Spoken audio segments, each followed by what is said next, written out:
خلق الإنسان علمه البيان. نحمده ونصلي على رسوله الكريم، أما بعد، فأعوذ بالله من الشيطان الرجيم. بسم الله الرحمن الرحيم. رب اشرح لي صدري ويسر لي أمري واحلل عقدة من لساني يفقهوا قولي. ترجمہ: یسألونک، وہ سوال کرتے ہیں آپ سے، عن الشہر الحرام، ماہ حرام کے بارے میں، قتال فیہ، جنگ کرنا اس میں، بریکٹ میں کیسا ہے، قل، کہہ دیجئے، قتال، جنگ کرنا، فیہ، اس میں، کبیر، بہت بڑا ہے، و، اور، صد، روکنا، عن سبیل اللہ، اللہ کے راستے سے، و کفر، اور کفر کرنا، بہ، ساتھ اس کے، یعنی اللہ کے، والمسجد الحرام، اور مسجد حرام، بریکٹ میں سے روکنا، و اخراج، اور نکالنا، اہلہ، اس کے رہنے والوں کو،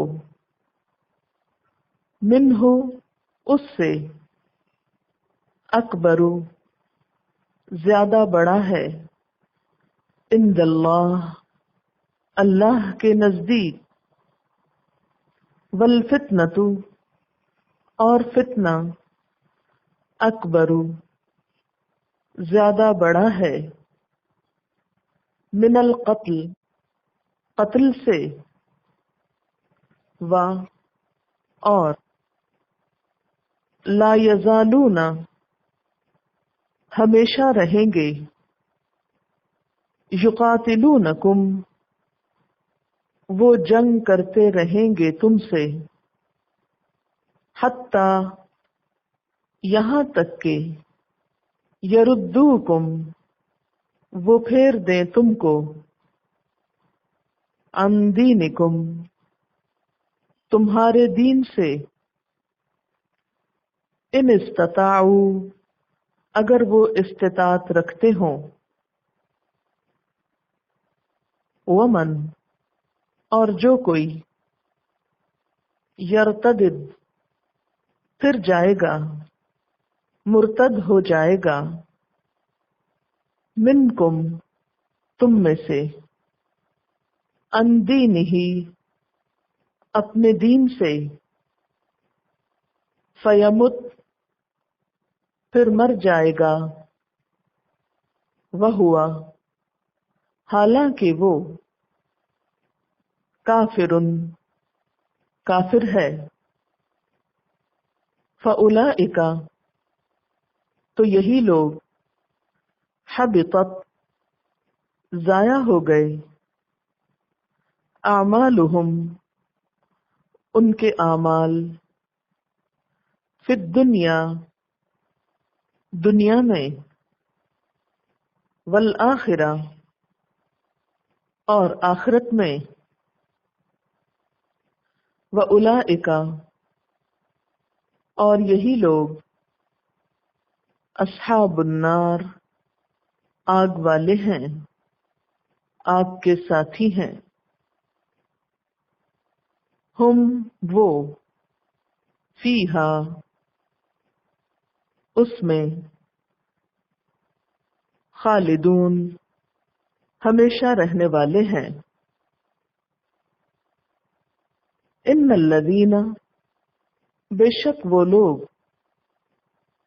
آمنو، جو ایمان لائے، والذین، اور وہ لوگ، ہاجروا، جنہوں نے ہجرت کی، وجاہدوا، اور جہاد کیا فی سبیل اللہ اللہ کے راستے میں، اولئک یہی لوگ، یرجون امید رکھتے ہیں، رحمت اللہ اللہ کی رحمت کی،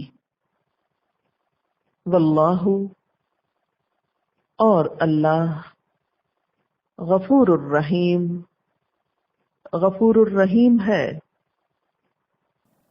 تفسیر یسألونک عن الشہر الحرام قتال فیہ، آپ سے پوچھتے ہیں کہ ماہ حرام میں جنگ کرنا کیسا ہے؟ قل قتال فیہ کبیر، آپ کہہ دیجئے کہ اس میں جنگ کرنا بہت بڑی بات ہے، بہت بڑا گناہ ہے، لیکن ساتھ ہی فرمایا وصد عن سبیل اللہ وکفر بہ والمسجد الحرام واخراج اہلہ منہ اکبر عند اللہ۔ ٹھیک ہے، جنگ کرنا بڑا ہے، بہت برا ہے، مگر اللہ کے راستے سے لوگوں کو روکنا، اللہ سے کفر کرنا اور مسجد حرام کا راستہ اللہ والوں پہ بند کرنا اور حرم کے رہنے والوں کو وہاں سے نکالنا، اللہ کے نزدیک اس سے بھی زیادہ برا ہے۔ یعنی حرام مہینوں کی حرمت اپنی جگہ، اور تمہارا یہ کہنا کہ ان مہینوں میں جنگ نہیں ہونی چاہیے ایک درست بات صحیح، لیکن تم خود بھی تو دیکھو تم کیا کر رہے ہو، کیونکہ یہ اعتراض کس کا تھا؟ مکہ والوں کا تھا، دشمنان اسلام کا تھا۔ وہ اسلام کے خلاف پروپیگنڈا کر رہے تھے، دیکھو ان مسلمانوں نے ماہ حرام میں لوٹ مار کی ہے۔ اس پر فرمایا جا رہا ہے تم اپنے اعمال کو بھی تو دیکھو تم کیا کر رہے ہو۔ یعنی مسلمانوں سے یہ فعل اتفاقاً ہو گیا، بھول کر ہو گیا، نبی صلی اللہ علیہ وسلم کے حکم کے بغیر ہو گیا، لیکن تم لوگوں کا حال یہ ہے کہ جان بوجھ کر مستقل طور پر لوگوں کو ستا رہے ہو، لوگوں کو پریشان کر رہے ہو، اس سے بڑے جرم کر رہے ہو جو مسلمانوں سے ہو گیا۔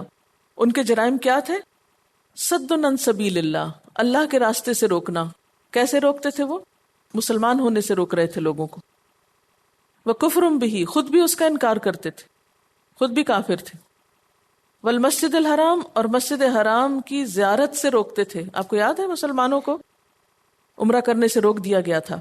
اور کیا کیا؟ اخراج اہلہ منہ اکبر، وہاں کے رہنے والوں کو اپنے شہر سے نکال دیا گیا، مکہ کے مسلمانوں کو ہجرت پہ مجبور کر دیا گیا۔ فرمایا یہ سب اس سے بڑے گناہ ہیں جو مسلمانوں سے ہو گیا۔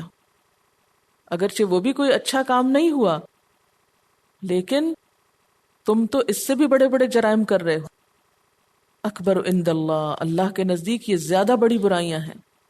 یعنی تم ان سنگ دلانہ تکلیفوں اور اذیتوں کو دیکھو جو لوگوں کو اسلام سے پھیرنے کے لیے پہنچا رہے ہو۔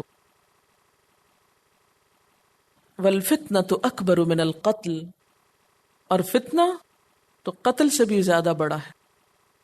فتنہ قتل سے بڑا گناہ ہے۔ فتنہ سے مراد یہاں کیا ہے؟ فتنے سے مراد یہاں پرسیکیوشن ہے، وہ اذیتیں، وہ تکلیفیں جو لوگوں کو اللہ کے راستے کی طرف جانے کی وجہ سے دی جا رہی تھیں۔ اور یہ فتنہ عین بلد امین، بلد حرام میں ہو رہا تھا، مکہ میں ہو رہا تھا، کہ لوگوں کو مارا پیٹا جا رہا تھا، جلا وطن کیا جا رہا تھا، ظلم و ستم کا نشانہ بنایا جا رہا تھا۔ فرمایا اس سرزمین حرام کا احترام تو یہ ہے کہ تم اس کے رہنے والوں کو مت ستاؤ۔ حرام مہینوں کی حرمت کا تو تم کو بہت خیال ہے، لیکن شہر کی حرمت اور اس جگہ کی حرمت، کیا یہ کمتر چیزیں ہیں؟ یہ کمتر گناہ ہے؟ یہ تو زیادہ بڑے گناہ ہیں۔ پھر فرمایا وَلَا يَزَالُونَ يُقَاتِلُونَكُمْ، اور یہ تم سے ہمیشہ جنگ کرتے رہیں گے۔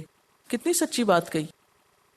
فرمایا یہ تمہارے دین کے دشمن تم سے لڑتے ہی رہیں گے، یہ جنگ تو ہمیشہ جاری رہے گی۔ کب تک؟ حَتَّى يَرُدُّوكُمْ عَنْ دِينِكُمْ، یہاں تک کہ یہ تم کو تمہارے دین سے پھیر دیں۔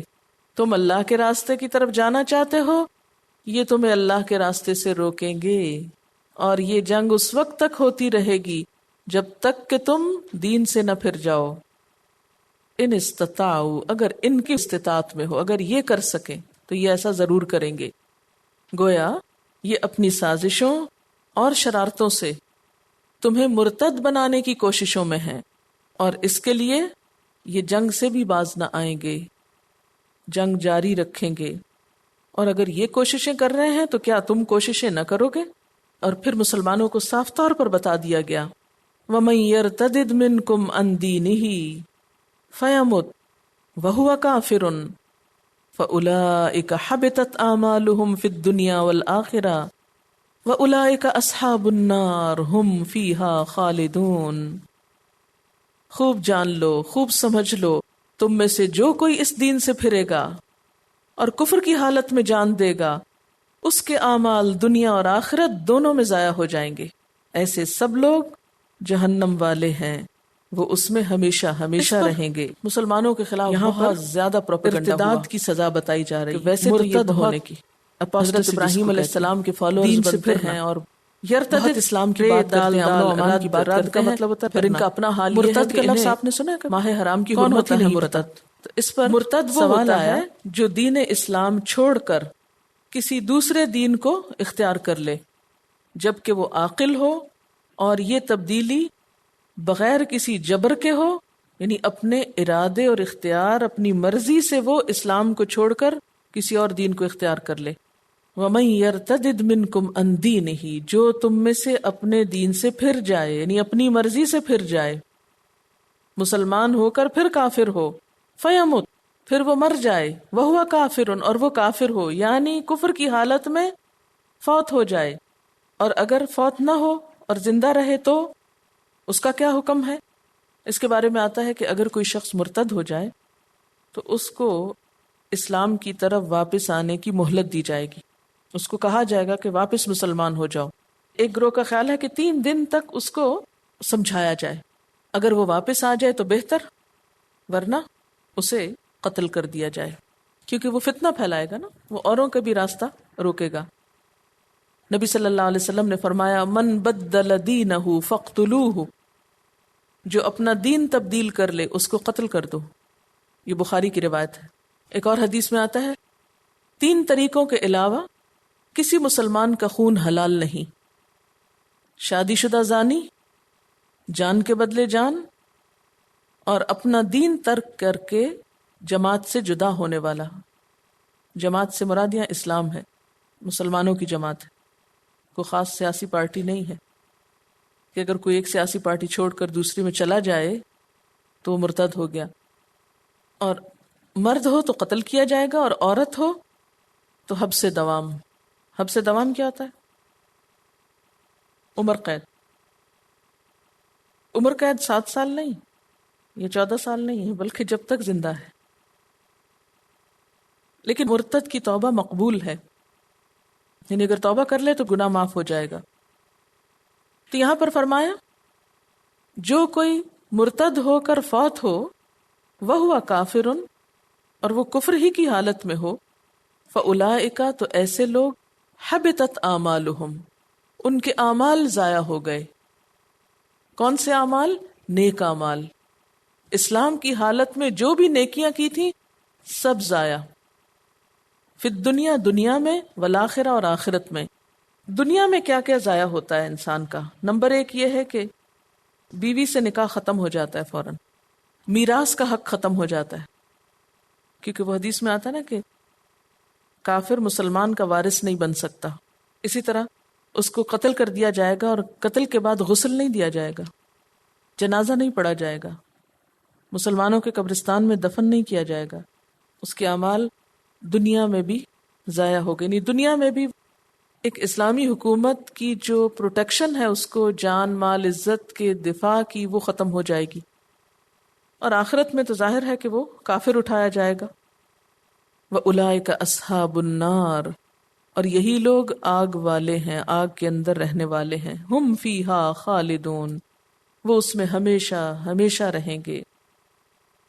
آپ کو معلوم ہے نا کہ اسلام لانے کے بعد پچھلے سارے گناہ معاف ہو جاتے ہیں، یعنی ایک شخص پہلے کافر تھا، غیر مذہب پہ تھا، پھر وہ مسلمان ہوا تو کفر کی حالت میں جو اس سے گناہ ہوئے، کوئی چوری، ڈاکہ، قتل، کچھ بھی ہو، وہ سب معاف۔ اسی طرح مسلمان ہونے کے بعد کوئی کافر ہو گیا تو اس کی ساری نیکیاں ضائع۔ تو دونوں طرف اکولی بات ہے. ان الذین آمنوا، بے شک وہ لوگ جو ایمان لائے، والذین ہاجروا، اور وہ لوگ جنہوں نے ہجرت کی، وجاہدوا فی سبیل اللہ، اور اللہ کے راستے میں جہاد کیا، اولئک یرجون رحمت اللہ، ایسے لوگ اللہ کی رحمت کے امیدوار ہیں، واللہ غفور الرحیم، اور اللہ غفور الرحیم ہے. کن کے لیے غفور الرحیم ہے؟ نمبر 1 جو ایمان لائے، نمبر 2 انہوں نے ہجرت کی، نمبر 3 جہاد کیا، مگر کیسے؟ فی سبیل اللہ، اللہ کے راستے میں. جہاد کا روٹ جیم ہے دال ہے، جہد. اس کا معنی ہے طاقت، کوشش، محنت، مشقت. جب یہ کہا جاتا ہے جاہدوا فی سبیل اللہ تو کیا معنی ہوا؟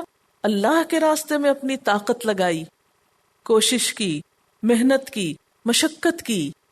ہمارے ہاں ایک عام غلط فہمی پائی جاتی ہے کہ جہاد صرف میدان جنگ میں ہوتا ہے، یا وہاں جا کر تلوار اٹھانے یا اسلحہ اٹھانے کا نام ہے.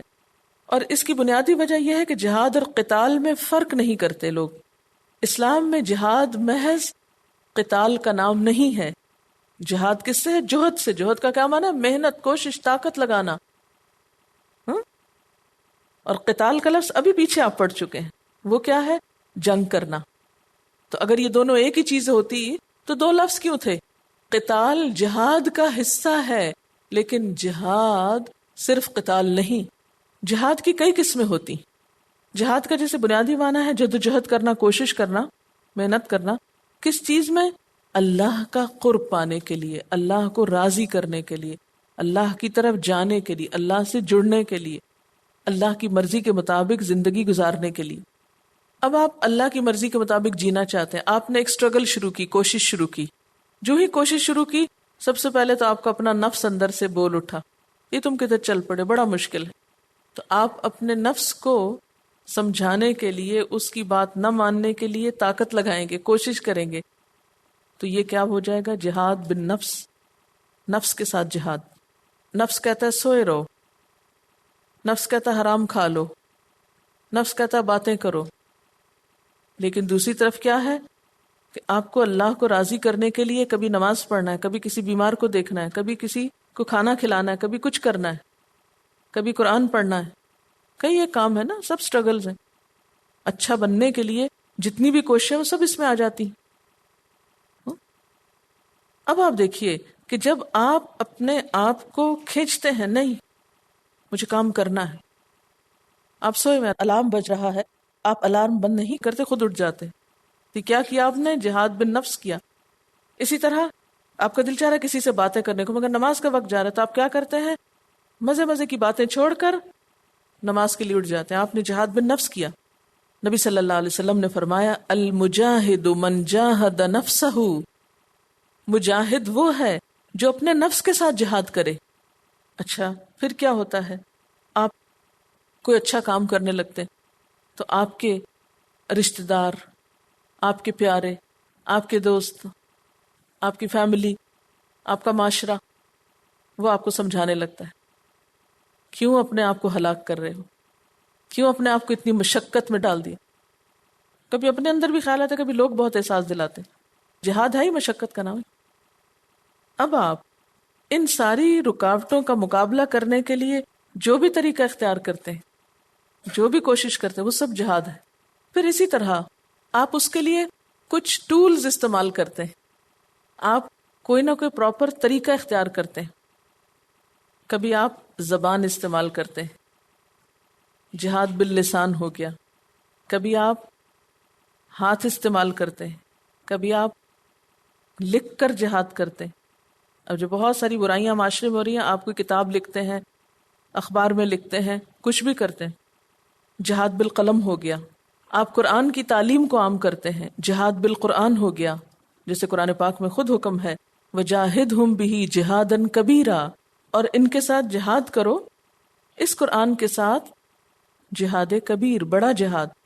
تو گویا قرآن کی تعلیم کو عام کرنے کے لیے جو محنت، کوشش، مشقت کی جائے گی، وہ بھی کیا قرار پائے گی؟ جہاد قرار پائے گی. پھر اسی طرح مال لگانا، جہاد بالمال ہو گیا. یہ سارے ٹولز ہیں. قرآن پاک میں آتا ہے وَجَاهِدُوا بِأَمْوَالِكُمْ وَأَنفُسِكُمْ فِي سَبِيلِ اللَّهِ، اللہ کے راستے میں اپنے مال اور اپنی جانوں کے ساتھ جہاد کرو۔ نبی صلی اللہ علیہ وسلم نے فرمایا جاہد المشرکین باموالکم وانفسکم والسنتکم، مشرکین کے ساتھ جہاد کرو اپنے مالوں کے ساتھ، اپنے نفسوں کے ساتھ، اپنی زبانوں کے ساتھ۔ اسی لیے حضرت حسان بن ثابت جو شعر و شاعری کرتے تھے، ان کو آپ نے دعا دی کہ اللہم ایدہ بروح القدس، اللہ روح القدس کے ساتھ اس کی مدد فرما، کہ ان کے شعر دشمنوں پر تیروں سے بھی زیادہ بھاری تھے۔ اسی طرح اگر اللہ نے آپ کو کوئی ٹیلنٹ دیا ہے، کوئی ذہانت دی، کوئی شعر و شاعری کی قوت صلاحیت دی، اس کو استعمال کریں، کیونکہ بسا اوقات ایک شعر جو ہے وہ ایک بہت لمبی سپیچ پہ بھاری ہوتا ہے۔ ویسے بھی نبی صلی اللہ علیہ وسلم نے فرمایا نا کہ جب تم میں سے کوئی برائی دیکھے تو کیا کرے، اپنے ہاتھ سے روکے، زبان سے روکے، دل سے برا جانے۔ دل کا اس میں شامل ہونا، کڑنا جلنا، وہ بھی کیا ہے، ایک طرح کا جہاد ہے، لیکن ایمان کی سب سے ادنا قسم ہے، صرف خود ہی کڑ کے بیٹھ جانا اور کچھ کرنا کرانا نہیں۔ اور ایک جہاد تلوار سے بھی ہوتا ہے، تو اس سے کیا پتہ چلتا ہے کہ تلوار کے ساتھ یا اسلحے کے ساتھ جہاد کرنا ایک قسم ہے۔ تو ہم میں سے ہر شخص کسی نہ کسی طرح کا جہاد کر رہا ہوتا ہے، اور ان جنرل کوئی بھی چیز جو آپ کے پاس ہے اس کو آپ اس کاز میں، اس مشن میں، اس کام میں لگا دیں کہ اللہ کی بات عام ہو جائے، لوگ اپنے رب سے جڑ جائیں۔ اور یہ دین کا اعلیٰ ترین کام ہے۔ نماز آپ اپنے لیے پڑھتے ہیں، روزہ اپنے لیے رکھتے ہیں، لیکن جب آپ دین کی تبلیغ کے لیے جد و جہد کرتے ہیں، قرآن کے ساتھ جہاد کرتے ہیں، تو اس سے خلق خدا کو فائدہ پہنچتا ہے۔ مثلا اس وقت میں گھر میں بیٹھ کے نفل پڑھ سکتی تھی، تو نیکی کا کام تھا نا، کوئی برائی تو نہیں تھی اس میں، لیکن میں نے نفل پڑھنے پر ترجیح دی کس چیز کو، کہ جو میرے پاس قرآن کا علم ہے وہ میں آپ کو دے دوں۔ اب اس سے بہت سے لوگوں کو فائدہ ہو رہا ہے کہ قرآن سمجھ میں آ رہا ہے، اس کے مطابق اپنی زندگی کا ہم جائزہ لے رہے ہیں۔ گھر میں نفل پڑھنے سے صرف میری ذات فائدہ اٹھاتی، اس کا کسی اور کو کچھ فائدہ نہیں، لیکن کسی کو تعلیم دینا صدقہ ہے، اس صدقے سے بہت سے لوگ فائدہ اٹھاتے ہیں۔ اسی طرح انشاءاللہ کل جب آپ اس کو سیکھ جائیں گے تو پھر آپ کیا کریں، جاہدہم بہ جہادن کبیرہ، اس کتاب کے ساتھ جہاد کریں گے۔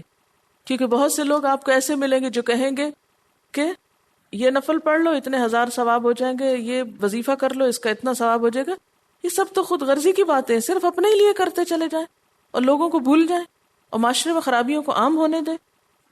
ابھی تو ہم نے پڑھا کہ لوگ کس طرح اپنا مال ضائع کر رہے ہیں، حالانکہ اسی مال کو خیر کہا گیا، اسی سے خیر و بھلائی کے بے شمار کام ہو سکتے تھے، لیکن لوگ کیوں نہیں کر رہے؟